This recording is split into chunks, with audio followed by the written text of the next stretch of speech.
anterior sobre, falar em bloco de concreto do interior, sobre essa questão das pessoas vão construir, aí elas pensam em economizar, todo mundo pensa em economizar, aí contrata um pedreiro pela sua capacitação, pela referência de alguém, e depois que está indo, aí contrata, chama alguém, um engenheiro para assinar a planta. Isso é normal? Quais são os erros de todos aí nessa situação, Ricardo? Infelizmente é normal.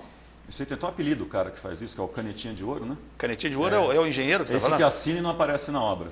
Ele vai lá, recebe um trocado, fica responsável pela construção e nunca mais aparece lá. E ele é responsável do mesmo jeito.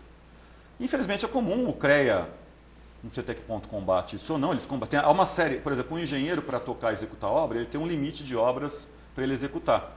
Passou disso, o CREA deveria ir lá, conforme diz o nosso conselho, está lá, ele tem poder para isso, e vetar esse profissional. Mas sabemos como é que a fiscalização de qualquer tipo de lei aqui no país é complicada, as coisas acabam não se aplicando. A lei existe.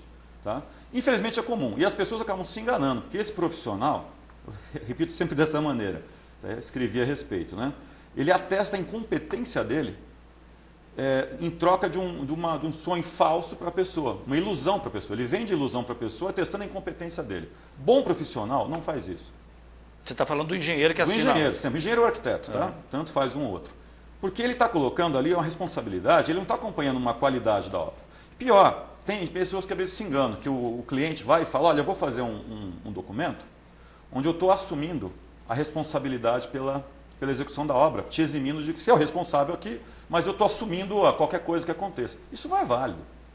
Isso aí a jurisprudência já é vasta nesse sentido também. É a mesma coisa que você for lá num médico sofrer uma cirurgia e pedir para ele, sei lá, te dar menos ponto aqui no peito, porque vai ficar feio, dá só meia dúzia, não dá 20. O médico vai falar, sinto muito, mas eu tenho que dar 20. Isso é a mesma coisa, não adianta numa obra a pessoa querer fazer, por exemplo, concreto na obra, se nessa obra não pode ser feito lá, tem que ser comprado usinado, que há regras para isso também, de usina de concreto, caminhão que vem no caminhão de concreto. Então não adianta depois falar, mas o proprietário se responsabilizou. Isso não existe. Então o engenheiro é responsável, o arquiteto, ele é responsável, ele é o profissional habilitado para isso. Mais ninguém. Infelizmente, como você me falou, é muito comum. E geralmente as pessoas também, o cara que assina lá, esse engenheiro arquiteto, ele não acompanha a obra, ele não vê nada e acredita que tudo vai dar certo, né? Exatamente, ele acredita no que Deus gosta mais dele que dos outros. Bem, tem gente ligando para a gente, obrigado aqui ao Roberto, por exemplo, ele pergunta por que há muitas construções sobre lixão, segundo ele. O problema é político, né? Isso aí, veja, construção sobre lixão, Roberto, né? Roberto. Construção sobre lixão é uma coisa até estudada. Até você comentou, o meu mestrado, já que eu acabei há 9 anos atrás, é justamente na área de recálculo, de afundamento de edificações. E lá na época já ouvia falar, já vi trabalhos até, a respeito de um tipo de afundamento em terreno natural que é semelhante ao comportamento quando faz sobre lixão, sobre os lixões. Que obviamente, tem que ter um controle, é muito difícil, né? Porque aquilo é uma coisa jogada, ali, por mais compactado que tenha sido aquilo, é muito difícil o controle. Agora, por que acontece, como o Roberto perguntou? Acontece porque, como no Rio de Janeiro, inclusive, teve um acidente, foi no ano passado, na virada desse ano do passado, que morreu gente lá, foi em Angra, né?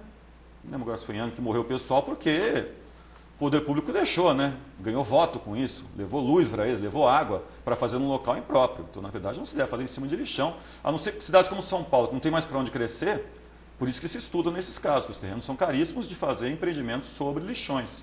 Mas tem que ter um estudo aprofundado, muito grande, com especialistas na área mesmo, não é coisa simples, não. Agora, a gente fala aí do erro do ser humano, e um dos erros que a gente também citou, a gente disse aí dos maus profissionais, né? Por exemplo, um engenheiro, um arquiteto que assina a planta sem acompanhar a obra. Por um outro lado, a gente também tem que falar, por exemplo, sobre quais são as precauções, as prevenções que as pessoas hoje em dia adquirem, por exemplo, prédios, condomínios e tal. O que o comprador tem que exigir das construtoras para ele assegurar a segurança? Pode ser até meio quase que né, próximo aí a assegurar a segurança, mas o que ele pode fazer para se sentir mais seguro nessa compra? Pergunta maravilhosa. Isso aí, ano passado, inclusive, eu fiz uma palestra aqui numa feira da construção aqui em Poços a esse respeito.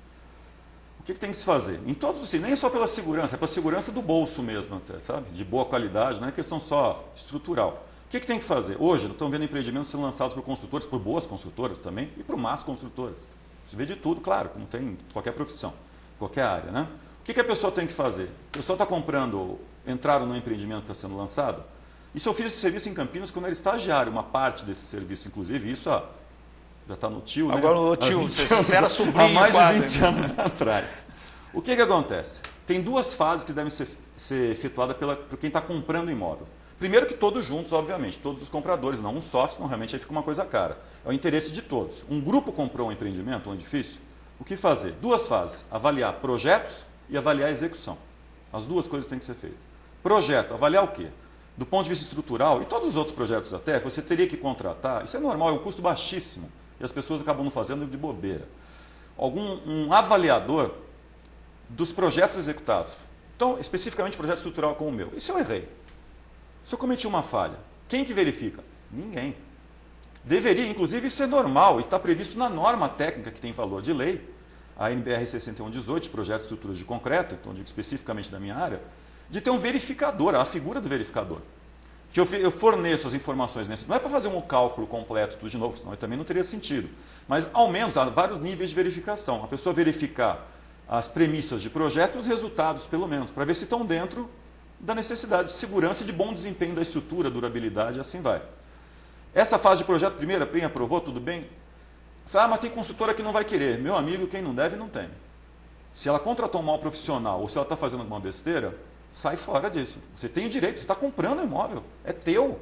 Você tem direito a avaliar, obviamente que há um custo baixo, mas há um custo, né? De graça não e esse custo, claro que a gente está falando de custos e o cidadão que está comprando o imóvel, ele não quer às vezes assumir esse custo.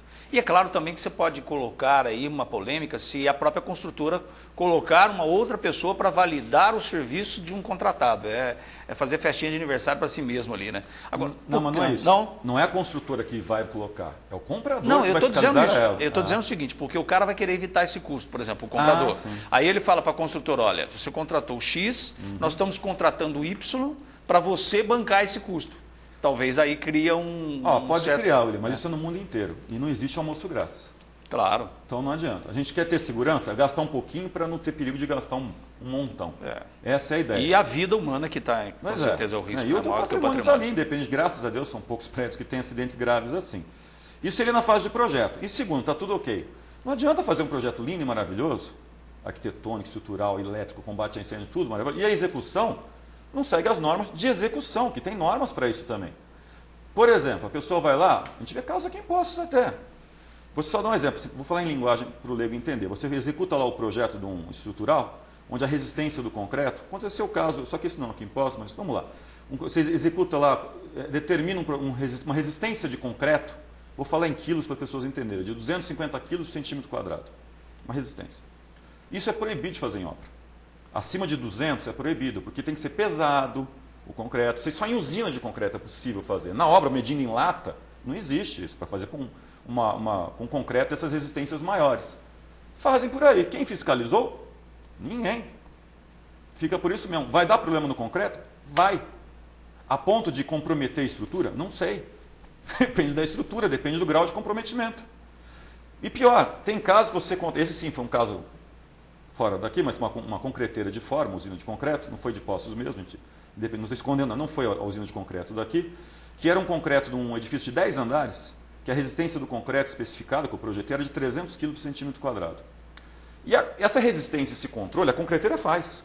Só que nós temos que fazer a nossa, a construtora tem que fazer a dela. Porque se ele lá não quiser te falar a verdade, em geral fala, até, mas se não falar, esse caso não falou. Se foi descoberto porque se fazia um controle paralelo pela construtora, que é uma construtora séria, graças a Deus, o projeto tinha sido meu, que em vez de ser de 300 quilos, a resistência do concreto que estava no 5º, 6º e 7º andar num prédio de 10, era de 200. Quer dizer, estava faltando 1/3, estava 2/3 da resistência necessária. Cai um prédio desse. Não tenho dúvida que amanhã eu estou linchado. Independente da minha culpa. O problema foi o concreto. Só que até descobri que não foi eu que foi o concreto, o nome nosso, que é uma sina dos calculistas, foi para o lixo. Que todo mundo vai criticar o calculista. Sem ter culpa nenhuma. Quem que controla isso? Você tem que ter um controle paralelo. Aí você me pergunta, se quiser, olha as consultoras por aqui, quem que está seguindo isso? Quem está fazendo? Quem controla o seu concreto? Poucas pessoas. É um problema. São as duas fases que deveria ter. Então, execução, projeto e depois execução. É a garantia que você tem. E é bastante complicado isso, porque tudo que você está falando, é claro, né, você está dizendo das normas técnicas a serem seguidas, e infelizmente o que a gente vê na prática, no Brasil, são as leis são excelentes, mas o cumprimento delas a gente peca muito, e ao mesmo tempo a fiscalização, porque você fala assim, bom, quem vai fiscalizar isso? Porque o leigo, por exemplo, como qualquer um de nós, né, a gente fica à mercê dessas avaliações, tanto da avaliação de uma construtora, tanto da avaliação do engenheiro, tanto da avaliação de um projetista. A gente não tem como acompanhar isso, e se os órgãos não cumprem as suas funções, realmente fica meio que a Deus dará, né? A gente vê os prédios balançam, mas não cai, um dia balança e cai, né? O que é complicado. Bom, eu vou terminar esse bloco aqui, fechar esse bloco, com uma pergunta da Júlia. O que posso fazer, diz ela, foi construído um prédio ao lado da minha casa e apresentou rachaduras. Procuro a justiça, pergunto a Júlia, ou converso com o proprietário? Já já a gente volta, viu, Júlia, com a resposta aí do Ricardo Colseiro para a sua pergunta. E você que está assistindo o Hora da Verdade, ao vivo, 19 de março de 2012, não saia daí, faça a sua pergunta, 37216955, jornalismo@tvpox.com.br. Até já.